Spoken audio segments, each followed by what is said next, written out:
Friends, कैसे हैं आप सब लोग। आई होप अच्छे ही होंगे। तो स्वागत है आप सब लोगों का लेट्स लर्न एनसीईआरटी के एक और नए सेगमेंट में। तो आज की क्लास में हम पढ़ने जा रहे हैं पावर शेयरिंग, क्लास 10th का चैप्टर फर्स्ट, डेमोक्रेटिक पॉलिटिक्स का। तो पावर शेयरिंग एक इम्पॉर्टेंट चैप्टर है। अगर हम पॉलिटिक्स के उस पर जाएँ तो वो एक इम्पॉर्टेंट चैप्टर है। इसमें हमें पता है, इस चैप्टर में हम बिल्कुल इतना पढ़ेंगे कि जो पावर शेयरिंग है, ठीक है, पावर शेयरिंग इम्पोर्टेंट क्यों है, क्यों हमें पावर शेयर करना चाहिए, पावर शेयर करने से क्या होता है, उसके फ़ायदे क्या हैं या नुकसान क्या है, जो भी हम इस चैप्टर में पढ़ेंगे। तो फ्रेंड्स, ये मैं चैप्टर स्टार्ट करूँ इससे पहले एक छोटी सी कहानी सुना रहा हूँ। छोटी सी कहानी कि आपने कभी ना कभी उस जादूगर के बारे में सुना ही होगा जो अपनी जो जान है या फिर अपनी शक्तियाँ एक तोते में कैद के रखता है। ठीक है, बहुत छोटी सी कहानी है, आपने बहुत बार सुना होगा। लेकिन क्या आपने कभी अंदाज़ा लगाया इस बात का, कभी सोचा है ये गहराई से कि यहाँ भी तो पावर शेयरिंग है। अगर आप थोड़ा सा भी अंदाज़ा लगाओ तो जो जादूगर है कुछ शक्तियाँ तो अपने पास रखता है, ठीक है, कुछ शक्तियाँ अपने पास रखता है और कुछ अपने तोते में रखता है या जिस चीज़ में भी रखता हो बंद करके उसमें रखता है शक्तियाँ। तो कुछ शक्तियाँ उसके पास है, कुछ वहाँ पर है। तो यहाँ भी तो पावर शेयर हो गया और पावर शेयर होने की वजह से उसकी पावर बढ़ गई। पावर बढ़ गई, बढ़ी कि नहीं पावर। तो पावर शेयरिंग करने से अगर हम ये सोचें कि जो पावर शेयरिंग होता है, ठीक है, पावर शेयरिंग करने से या बांट देने से किसी पावर घटती है तो गलत है।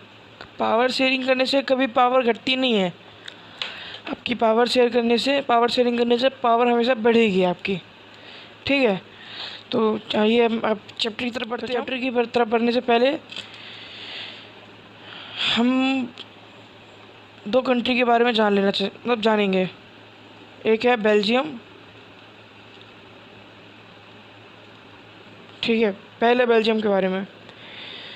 बेल्जियम एक कंट्री है यूरोप का, ठीक है। उसकी जो एरिया है वो हमारे हरियाणा स्टेट के भी, हाँ, हमारे हरियाणा से भी बहुत छोटी स्टेट, मतलब हमारे स्टेट जो है हरियाणा उससे भी छोटा है एरिया उसका, उससे भी छोटा है, ठीक है। और उसकी पॉपुलेशन जो है अबाउट 1 करोड़ है। पॉपुलेशन जो है 1 करोड़, ठीक है। हमारे हरियाणा की पॉपुलेशन के भी हाफ। तो आप देख सकते हैं कि जो इसका कितना मतलब कंट्री जो है कितना छोटा है और पॉपुलेशन भी कितनी कम है, उसके बावजूद इसकी जो एथनिक कंपोजिशन है। अब पहले आपको ये समझना जरूरी है कि एथनिक कंपोजिशन क्या होता है, ठीक है। हम पहले जानेंगे कि एथनिक कंपोजिशन क्या होता है। एथनिक कंपोजिशन हम किसे कहते हैं, जैसे जो सोशल डिवीज़न, ठीक है, किसी भी सोसाइटी में, मतलब सोसाइटी में जो जितने भी तरह तरह के लोग रहते हैं, ठीक है, ऐसे लोग, मतलब सीधा अगर मतलब हम कह सकें तो एथनिक कंपोजिशन का मतलब होता है कि वहाँ के जितने भी लोग हैं उनकी जो जीने का ढंग है, ठीक है, संस्कृति है, ठीक है, बोलने का तरीका है, वो एक दूसरे से अलग है, मतलब मोस्टली अलग अलग है, ठीक है। तो एथनिक कंपोजिशन हम उसे कहते हैं। अब जो मतलब इसको हम अगर देखा जाए तो हिंदी में कहते हैं जातीय विभाजन,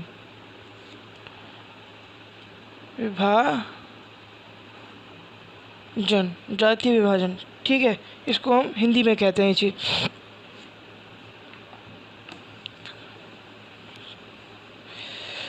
अब हम बात कर लें कि यहाँ के एथनिक कंपोजिशन की बात करेंगे हम, ठीक है।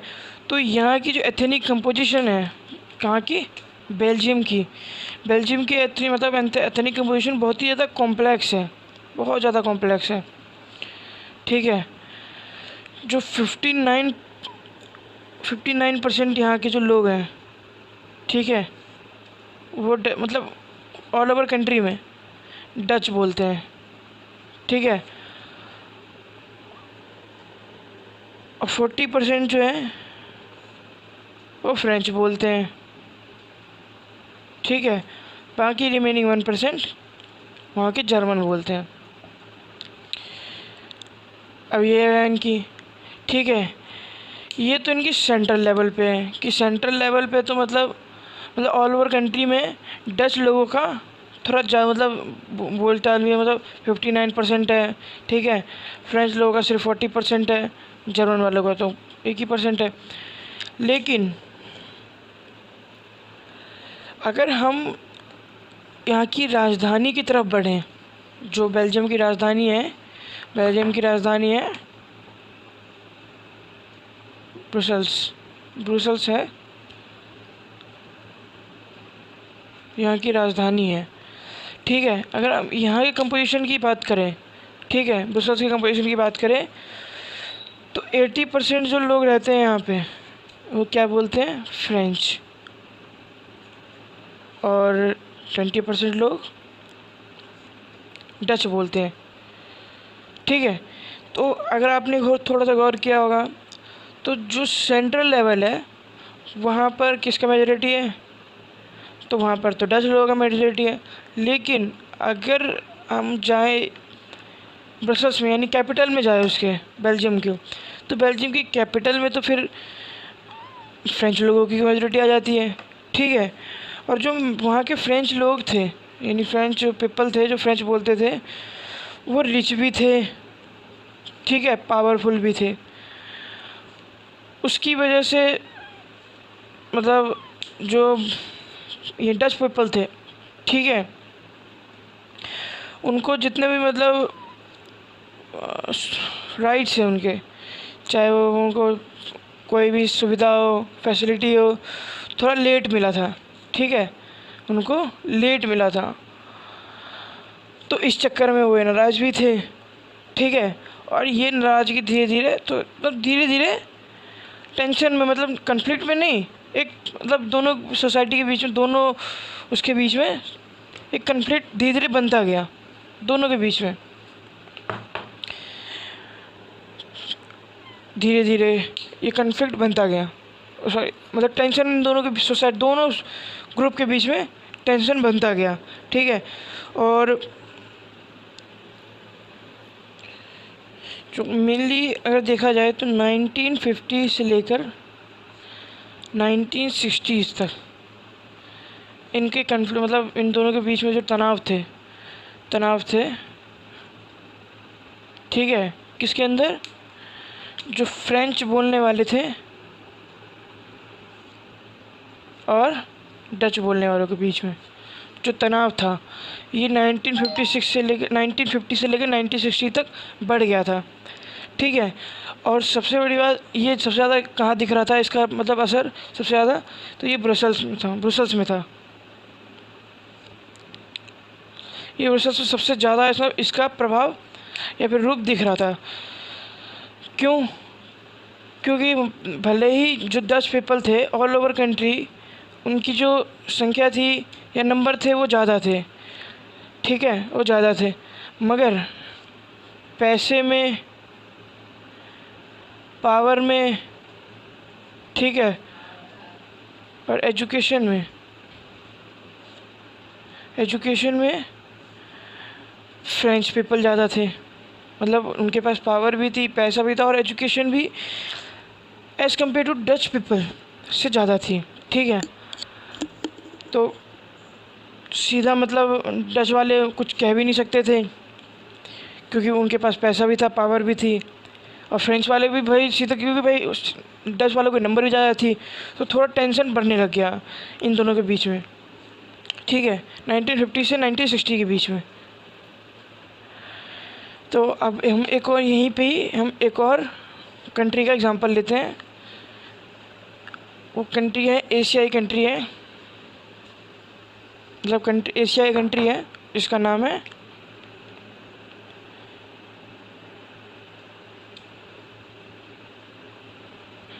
श्रीलंका, ठीक है।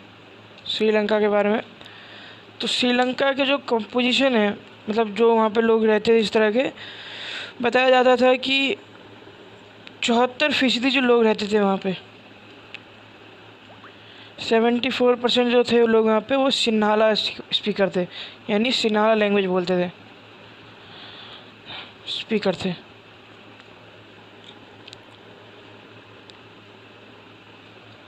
ठीक है। और जो 18% लोग थे वो थे तमिल स्पीकर,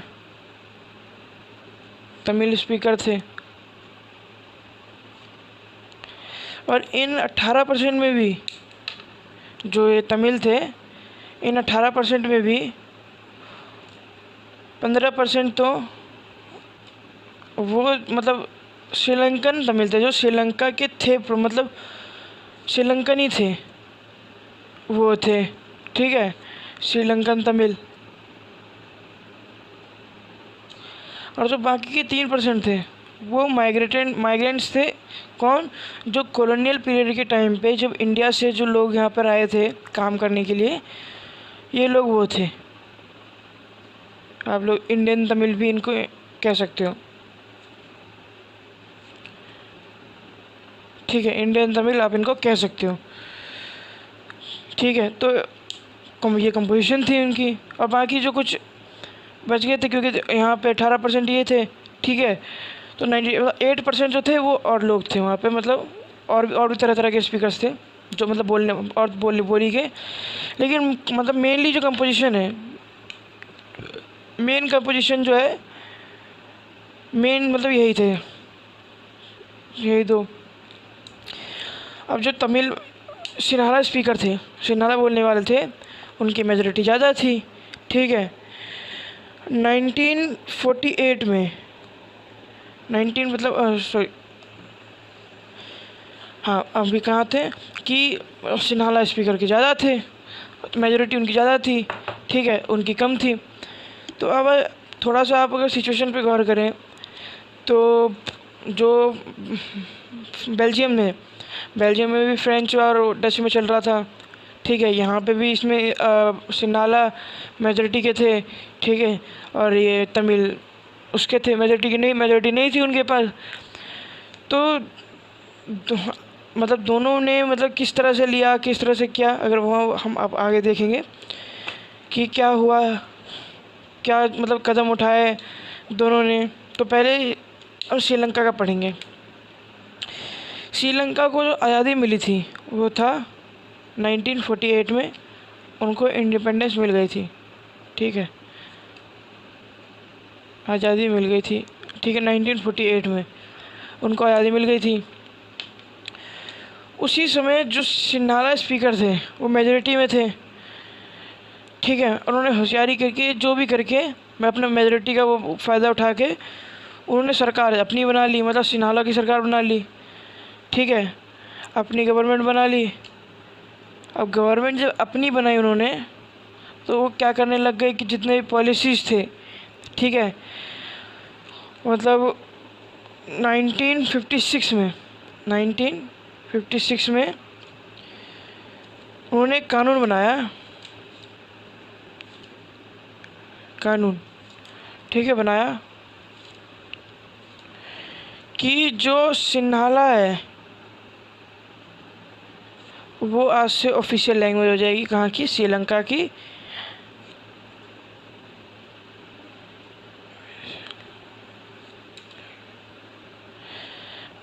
और उसको तमिल लैंग्वेज को पीछे धकेल दिया।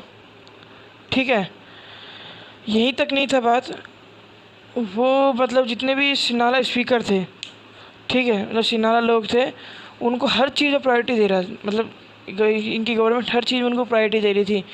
अगर हम देखें तो एजुकेशन में, ठीक है, एजुकेशन में वो प्रायोरिटी दे रहे थे किसको? सिन्हाला स्पीकर को।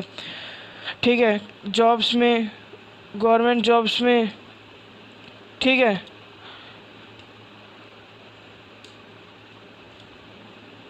जॉब्स में, ठीक है, स्कॉलरशिप। तो मतलब ये था कि पहले प्रायोरिटी वो सिर्फ किसको दे रहे थे? अपने मतलब सिन्हाला स्पीकर वाले को दे रहे थे। उनको तो समझ लो उन्होंने पिच मतलब छोड़ी, ऐसा लग रहा था कि कोई है ही नहीं। तो तमिल वाले थे, उनका चल रहा था कुछ है ही नहीं, हमारे देश में कोई है ही नहीं, मतलब ही नहीं है उनका, कुछ पूछ ही नहीं रहे थे उनको, ना कुछ बता रहे थे। ठीक है, और फिर उन्होंने मतलब एक मतलब नया तरीके का नीति बनाया। ठीक है, या कानून टाइप का कह लो, या फिर संशोधन किया। उन्होंने कहा कि आज से जो सरकार है, ठीक है, या गवर्नमेंट या कंट्री, देश जो भी, वो बौद्ध मत को यानी बुद्धिज़्म को, ठीक है, बुद्धिज़्म को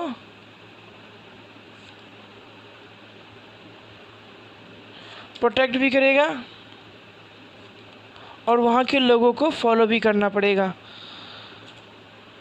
ठीक है, बुद्धिज़्म फॉलो करना पड़ेगा। ये उन्होंने एक तरह से कानूनी टाइप का कह दो कि बना दिया इन्होंने कि भाई आपको बुद्धिज़्म फॉलो करना पड़ेगा, बुद्धिज़्म का प्रोटेक्शन करनी पड़ेगी, बुद्धिज़्म ही आपका धर्म होगा। ये इन्होंने मतलब एक कानून टाइप का बना दिया। अब तमिल वाले भी तो भाई देख रहे थे कि यार ये एक पे एक हमारे खिलाफ, हमारे मतलब बिना हक में नहीं, मतलब खिलाफ के मतलब कानून वो लाए जा रहे हैं फैसले। ठीक है, तरह तरह के कानून ला रहे हैं जिसमें हमारा कोई फ़ायदा ही नहीं है। तो इनसे क्या हो गई कि जो तमिल लोग थे उनकी नाराज़गी बढ़ती गई, नाराज़गी बढ़ती गई। अब इस नाराज़गी, जैसे जैसे नाराज़गी बढ़ती गई, ठीक है, तो वो लोग सरकार के ख़िलाफ़ होने, मतलब सरकार के ख़िलाफ़ होने लगा। उन्हें लगने लग गया कि सरकार जो थी ये सिर्फ अपने बारे में सोच रही है, सरकार अपने बारे में सोच रही है, हमारे बारे में तो कुछ सोच ही नहीं रही है। ठीक है, हमारे बारे में कुछ सोच ही नहीं है तो हमारा तो कोई फ़ायदा ही नहीं है, हमें तो आवाज़ उठानी पड़ेगी। ठीक है, मतलब उनकी भाषा, उनकी संस्कृति, किसी को भी कोई मतलब प्रोटेक्शन नहीं मिल रही थी, कोई उनको छूट नहीं मिल रही थी। ठीक है, और उनके राजनीतिक अधिकारों को भी खनन हो रहा था। ठीक है, राजनीतिक अधिकार भी नहीं मिल रहे थे, अधिकार का भी खनन हो रहा था। तो उन्होंने वो क्या करते, तो उन्होंने इसके खिलाफ आवाज़ उठाई। ठीक है, उन्होंने मतलब इसको लगा कि भेदभाव हो रहा है, तो उन्होंने आवाज़ उठाई। तो उन्होंने अपनी राजनीतिक पार्टियां बनाने लग गए। ठीक है, अपनी राजनीतिक पार्टी बनाने लग गए, राजनीतिक पार्टी बनाने लग गए। ठीक है, और जो तमिल था, तमिल को ऑफिशियल लैंग्वेज बनाने के लिए मोर्चा करने लग गए। ठीक है, और या फिर समझ लो कि देश के खिलाफ उतर गए कि भाई नहीं, अब आपको तमिल को भी ऑफिशियल लैंग्वेज बनानी पड़ेगी। ठीक है, मांग करने लग गए। ठीक है, तो ये जितनी बार इन्होंने मतलब मांग की, इनके मांग को खारिज किया जा रहा था बार बार। मतलब जो सरकार थी, ठीक है, सिन्हा सरकार थी, वो बार बार खारिज कर रही थी। 1980 के दशक में, यानी 1980 के मतलब इस बीच में जो उन्होंने मतलब श्रीलंकन थे, मतलब श्रीलंकन तमिल जो थे, श्रीलंकन तमिल्स, ये बोलने लग गए कि हमें नॉर्थन ईस्टर्न श्रीलंका में हमें एक अलग सरकार चाहिए। ठीक है, उन गवर्नमेंट, मतलब अपना खुद का गवर्नमेंट चाहिए, उन गवर्नमेंट। ठीक है, वहाँ पे हम अपना मर्जी चलाएंगे या जो करेंगे। ठीक है, तो ये भी उनका खारिज कर दिया गया, मना कर दिया, नहीं भाई आपको नहीं मिलेगा। ठीक है, ऐसा कुछ भी नहीं होने वाला। तो ये जो फिर उन्होंने मना किया कि नहीं भाई आपका वो नहीं मिलेगा, ये सब कुछ, तो ये फिर बहुत बड़े कन्फ्लिक्ट में मतलब हो गया। दोनों मतलब उसके बीच में, समुदाय के बीच में, दोनों कम्युनिटी के बीच में कन्फ्लिक्ट हो गया। और उस कन्फ्लिक्ट ने ले लिया रूप सिविल वॉर का रूप ले लिया। उस कन्फ्लिक्ट ने सिविल वॉर का रूप लिया। तो मतलब बस सिन्हाला की तरफ से भी, ठीक है, और उसकी तरफ से भी, तमिल वाले की तरफ से भी हज़ारों लोग मारे गए, इतने लोग मारे गए। अभी आप अगर इकोनॉमिक्स में पढ़ोगे तो एशिया की और कंट्री की, मतलब जो श्रीलंका के आसपास की कंट्री है, चाहे वो उस समय इंडिया हो गया, ठीक है, पाकिस्तान हो गया, चाहे और जो भी कंट्रियाँ हैं, उनके मतलब उनसे अच्छा उनका वो चल रहा था। जो डेवलपमेंट का ग्राफ देखा है, जब अगर उसके इकोनॉमिक डेवलपमेंट का ग्राफ देखते, ठीक है, तो वो अच्छा चल रहा था, ग्राफ अच्छा चल रहा था उनका इकोनॉमिक डेवलपमेंट का। लेकिन इस सिविल वार के चक्कर में पूरा ग्राफ उनका ख़राब हो गया, सब कुछ तहस नहस हो गया, ठीक है, इतनी बर्बादी हुई, लोग मरे, वो अलग। तो मतलब इन्होंने एक गलत फैसले की वजह से, ठीक है, कि भाई मेजॉरिटी गवर्नमेंट आपने बना लिया, ठीक है, वो अच्छा चलता है, लेकिन वो कुछ ही समय तक अच्छा चलेगा। अब अगर हम एग्ज़ाम्पल ले बेल्जियम का, कि बेल्जियम ने क्या किया, तो बेल्जियम ने मतलब इसकी तरफ, मतलब श्रीलंकन की तरह उतनी बेवकूफ़ी नहीं दिखाई, उन्होंने थोड़ा होशियारी से काम लिया, ठीक है। इन्होंने मतलब इसके खिलाफ ही, मतलब ये कि ये ना हो, सिविल वॉर ना हो, ठीक है, समुदाय के बीच में कन्फ्लिक्ट ना हो, उसके लिए संशोधन पे यानी खूब संशोधन किए, ठीक है, खूब अमेंडमेंट किए अपने कानून में।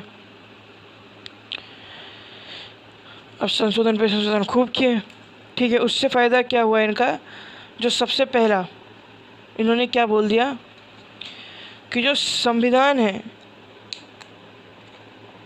कि संविधान में इस बात का मतलब पूरी तरह से स्पष्ट कर दिया कि जो केंद्र में सरकार होगी, यानी सेंट्रल लेवल पे जो गवर्नमेंट होगी, उसमें डच और फ्रेंच दोनों लैंग्वेज वाले मंत्री जो होंगे, यानी मिनिस्टर जो होंगे, वो सेम होंगे। यानी डच और फ्रेंच मिनिस्टर जो होंगे वो सेम होंगे, ठीक है, दोनों सेम होंगे। अब इससे फ़ायदा क्या होगा, इससे उन्होंने बताया कि फ़ायदा ये होता कि जैसे मान लो कोई भी जो किसी हमें मतलब थोड़े से विशेष मुद्दों पे, यानी विशेष चीज़ों पे अगर कानून बनाना है हमें, ठीक है, तो वो उसमें सिर्फ ये नहीं है कि भाई फ्रेंच का, अगर मान लो फ्रेंच होती सिर्फ उस पर, डच पीपल सिर्फ सेंटर में होते, तो सिर्फ जो सेंटर मतलब डच पीपल है वो सिर्फ अपने बारे में सोचते और उस तरह कानून बनाते। लेकिन और अगर फ्रेंच होते तो फ्रेंच अपनी तरह बनाते, लेकिन दोनों मिनिस्टर सेम है, तो वो कानून तभी पास हो पाएगा जब भाई दोनों के लिए अच्छा हो, ठीक है। जब दोनों का मत होगा उसमें तभी कानून पास होगा, वरना कानून ही नहीं पास होगा। तो सबसे पहली बात तो इन्होंने ये कर दिया कि हाँ भाई दोनों मिनिस्टर सेंट्रल लेवल पे सेम होंगे, ना भाई फ्रेंच के मिनिस्टर ज़्यादा होंगे ना उसके। हाँ, ये था कि मतलब भाई जो मेजॉरिटी है, ठीक है, वो देखेंगे कि भाई मेजॉरिटी तो होनी ज़रूरी है, तभी तो सरकार बनेगी, ठीक है। लेकिन ये नहीं है कि भाई सारे मंत्री हम फ्रेंच के भर देंगे या सारे मंत्री हम उसके भर देंगे, नहीं, हम इक्वल हिसाब चलेंगे, ठीक है। दूसरा इन्होंने क्या बोल दिया कि उन्होंने जो केंद्र की कुछ शक्तियाँ, यानी सेंट्रल गवर्नमेंट की कुछ पावर जो थी, सेंट्रल गवर्नमेंट की जो कुछ पावर थी वो उन्होंने दे दी स्टेट गवर्नमेंट को, ठीक है, स्टेट गवर्नमेंट को दे दी। तो इससे फ़ायदा ये हुआ कि जो स्टेट गवर्नमेंट थी, ठीक है, अब वो सेंट्रल गवर्नमेंट के अंडर में काम नहीं करेगी। स्टेट गवर्नमेंट जो थी अब वो सेंट्रल गवर्नमेंट के अंडर काम नहीं करेगी। देखो कि मान लो कोई सेंट्रल गवर्नमेंट कोई ऐसा वो लेके आ जाती है, ठीक है, ऐसी नीति या फिर ऐसा कानून, ऐसा लॉ लेके आ जाती है जिसकी वजह से उस स्टेट को दिक्कत हो, उस स्टेट में मतलब पसंद, उस स्टेट के लोगों को पसंद ना हो तो वो स्टेट उसको खारिज कर सकता है, उसको मना कर सकता है अपनाने से। ठीक है, तो ये उसके पास पावर, स्टेट को पावर दे दी। ठीक है, लेकिन हाँ पावर दी तो ये भी नहीं कि सिर्फ इतनी पावर दी कि जो स्टेट गवर्नमेंट है वो सेंट्रल गवर्नमेंट का सबऑर्डिनेट ना रहे, मतलब उसके अधीन ना रहे, मतलब उसके अधीन ना रहे। ठीक है, लेकिन ये नहीं था कि अपनी मनमानी करें। उनको तब भी अगर मान लीजिए कोई ऐसा कानून, कोई कानून को मना कर रहे हैं, सेंट्रल गवर्नमेंट कोई कानून लेके आया, ठीक है, और स्टेट गवर्नमेंट उसको अपनाने से मना कर रहे हैं, तो एक प्रॉपर रीज़न तो होगा। कहीं मान लो कोई बहुत तरह की वजह हो सकते हैं कि भाई स्टेट गवर्नमेंट मना कर रहा हो, तो ये भी नहीं है कि आप कोई भी कानून आया, कोई आपके मतलब स्टेट के लिए अच्छे के लिए कानून है, आपने तब भी मना कर दिया, मतलब ये भी नहीं कर सकते थे। हाँ, लेकिन ये भी नहीं है कि आपको सेंट्रल फोर्स करेगी बिल्कुल ही कि नहीं भाई आप अपनाओ, भाई आप अपनाओ। तो वो सबको अपना अच्छा हो सोचना, सोच सकते हैं, इसलिए अपना लेते हैं स्टेट गवर्नमेंट भी। लेकिन दोनों के पास बराबर पावर है। ठीक है, स्टेट गवर्नमेंट सबऑर्डिनेट नहीं है इसकी सेंट्रल गवर्नमेंट की, और सेंट्रल गवर्नमेंट स्टेट गवर्नमेंट की सबऑर्डिनेट नहीं है। इन दोनों ही अपनी जगह पे पावरफुल हैं। ठीक है, उसके बाद तीसरा, जो ब्रसेल स्टेट था, ठीक है, वहाँ पर एक अलग सरकार थी, बना दी, मतलब एक वहाँ पर सेंट्रल से हट के एक अलग सरकार बनी। ठीक है, और वहाँ पर भी जो फ्रेंच पीपल थे, ठीक है, वो भी तैयार हो गए किस चीज़ के लिए कि हाँ भाई इक्वल मिनिस्टर हम रहे, मतलब जो जितने मिनिस्टर हमारे होंगे फ्रेंच के, उतने मिनिस्टर डच के भी होंगे। ठीक है, ये मान गए। वो क्यों मान गए? क्योंकि सेंट्रल लेवल पर डच भी तो मान गए थे, सेंट्रल लेवल पर तो डच भी मान गए कि हाँ भाई हम जितने मिनिस्टर इसके होंगे फ्रेंच के होंगे, उतने मिनिस्टर हमारे भी होंगे। ठीक है, ये सेंट्रल लेवल पे मान गए थे, तो ये इसलिए स्टेट में मान गए।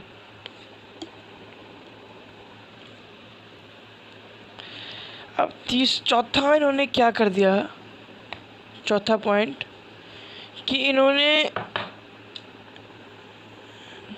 सेंट्रल गवर्नमेंट, ठीक है, और स्टेट गवर्नमेंट के अलावा एक और गवर्नमेंट का, मतलब एक और गवर्नमेंट बनाई इन्होंने, ठीक है, जिसका नाम था कम्युनिटी गवर्नमेंट।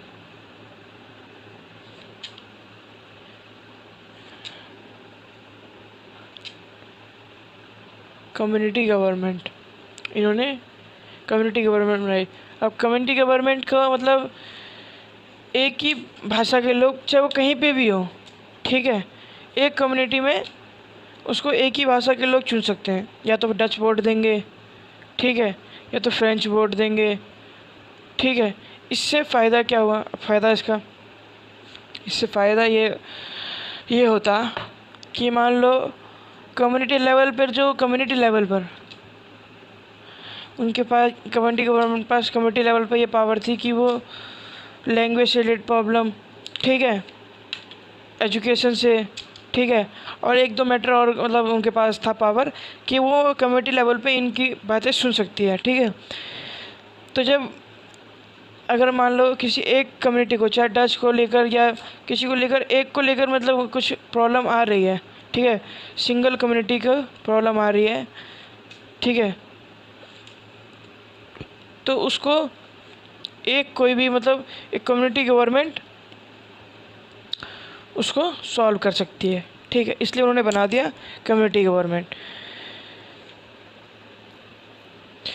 अब आपने ये जितना भी पढ़ा तो आपको ये लग रहा होगा कि यार ये तो बहुत ही ज़्यादा, मतलब एक कॉम्प्लेक्स सिचुएशन है। ठीक है, कॉम्प्लेक्स तरीका है भाई। पहले सेंट्रल में हम देखेंगे कि भाई किस तरह से हम मिनिस्टर को इक्वल रखें, ठीक है, फिर स्टेट गवर्नमेंट इसके सबऑर्डिनेट नहीं होगा तो उसका भी ध्यान रखेंगे। ब्रसल्स में एक अलग ही सरकार होगी, ठीक है, एक अलग गवर्नमेंट होगी तो उसका भी हम ध्यान रखें। ठीक है, उसके बाद एक कम्युनिटी गवर्नमेंट और बना दी।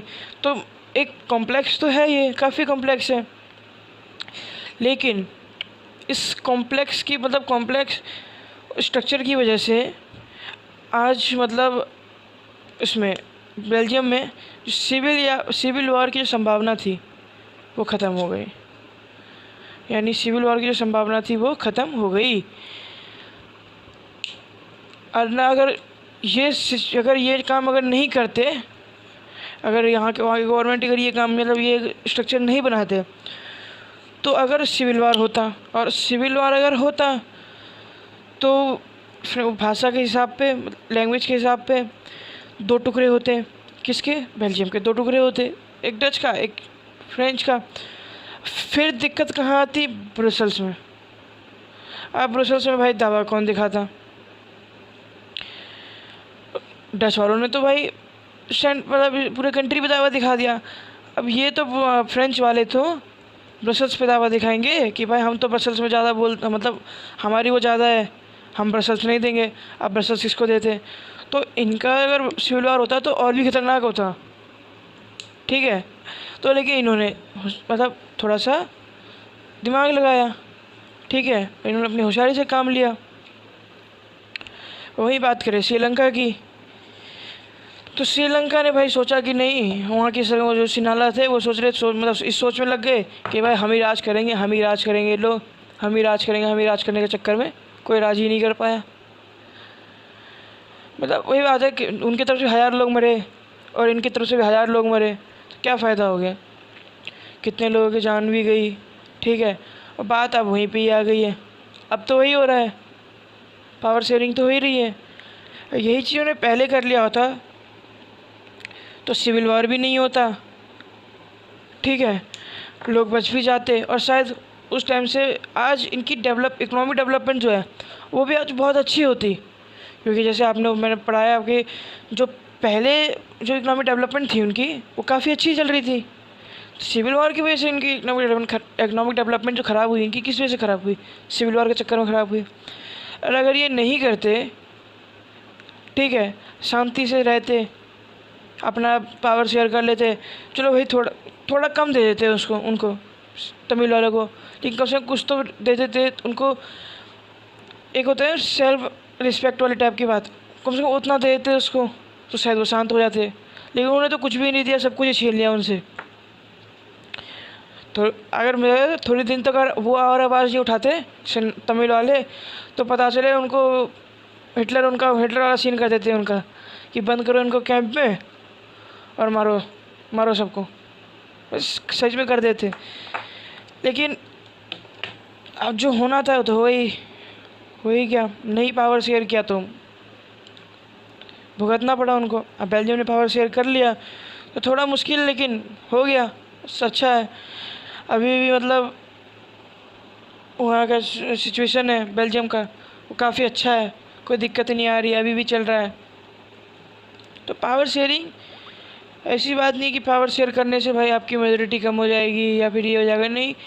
बल्कि देखो, सबसे बड़ी बात ये है कि अगर आप पावर शेयर, एक अकेला बंदा दिमाग लगा रहा है, जैसे एक बहुत बड़ी कंपनी है, ठीक है, अब उसमें उसने 10 ही बंदे रख रखे हैं, ठीक है, 10 बंदे रख रखे हैं।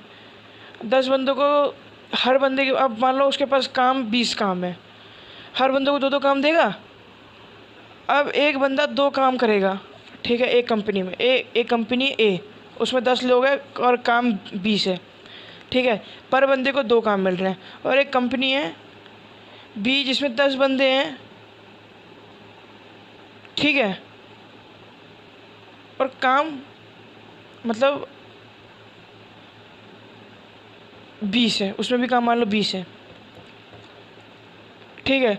लेकिन वो कंपनी वाले 10 बंदों को और हायर कर लेते हैं, ठीक है, और काम बांट देते हैं, पावर शेयर कर दिया। तो एक बात बताओ यार, यहाँ पर एक बंदा 2 काम कर रहा है, यहाँ पर एक बंदा 1 काम कर रहा है, ठीक है, तो कौन सा सिचुएशन में बेटर रहेगा? ऑब्वियस सी बात है यार, पहले वाले सिचुएशन में बेटर रहेगा, दूसरे वाले सिचुएशन में, इस वाले सिचुएशन में बेटर रहेगा, ऑब्वियस सी बात है। क्यों? यार एक बंदा जब 1 काम करेगा तो वो ज़्यादा फोकस करेगा, जब एक बंदा 2 काम करेगा तो फोकस नहीं कर पाएगा। तो वही बात है कि अगर आपने मान लो स्टेट गवर्नमेंट अलग कर दिया, सेंट्रल गवर्नमेंट अपना सेंटर देखेगी, स्टेट गवर्नमेंट अपना स्टेट देखेगी। और अगर मान लो यहाँ पावर शेयर नहीं होता वहाँ अगर हम इंडिया का एग्जांपल लेके चलते हैं कि मान लो अगर हम पावर शेयर नहीं करते, एक सेंट्रल गवर्नमेंट ही होती, वो सबको देखती, ठीक है। तो मान लो अगर क्षमता नहीं होता, वो हमारी एबिलिटी नहीं होती, ठीक है, तो क्या जब इतने सारे स्टेट को एक सेंट्रल गवर्नमेंट कितना देखती? कर पाती हो? वो नहीं कर पाती,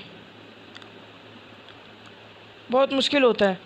लेकिन अब जब उन्होंने स्टेट गवर्नमेंट बांट दिया है, ठीक है, तो स्टेट गवर्नमेंट अपना देखती है, उसके बाद म्यूनसिपैलिटी भी है, तो वो अपना छोटा छोटा एरिया देखती है, ठीक है।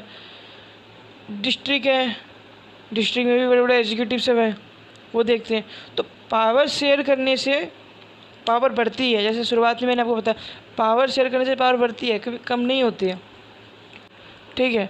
तो पावर शेयरिंग जो चैप्टर है, ये बहुत इम्पोर्टेंट चैप्टर है अगर देखा जाए। तो आज का वीडियो हम यहीं ख़त्म करते हैं, ठीक है। वीडियो पसंद आई तो लाइक ज़रूर करना, ठीक है, और चैनल को सब्सक्राइब ज़रूर करना और बेल आइकन को ज़रूर प्रेस करना ताकि सबसे पहली वीडियो आपके पास आए। लास्ट तक वीडियो देखने के लिए थैंक यू।